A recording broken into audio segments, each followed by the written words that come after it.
7-10 қазан күндері Абу-Даби қаласында халықаралық олимпиада ұйымдастырылған болатын. Біздің Назарбаев зияткерлік мектебінің оқушылары осы олимпиадаға қатысып келді.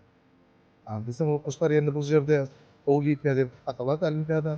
Бұл олимпиада оқушылардың интеллектуалдық академиялық білімдерін тексеретін балалардың әртүрлі сын тұрғыдан ойлап жауап беру дағдыларында тексеретін олимпиада.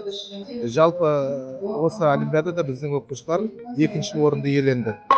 Бірінші орын Филиппин болса, екінші орын біздің Атырау қаласының Назарбаев зияткерлік мектебінен барған Қазақстан командасы иеленді.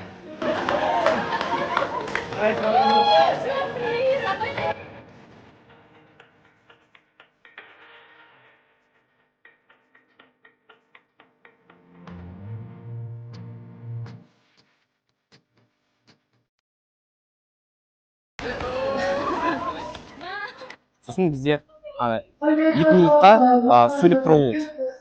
Бұл жерде біз деген бір тақырыпты алып, оны толықтай ашуымыз керек. Басын, аргументы, барлығын. Және соңғы жер. Осының бәрін өтіп біз деген 2 трофей алдық. Сосын бәріміз золотой медаль алдық. Алтын медаль. В целом, олимпиада была большим и очень приятным, веселым опытом для меня. Я была очень рада.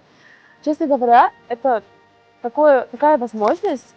Я очень рада, что я пошла, что я взяла этот приз, и что я поехала в Абу-Даби.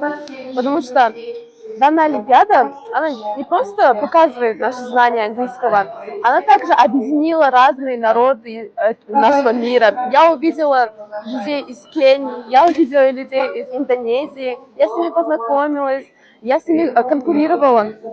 Это реально был очень-очень хороший опыт.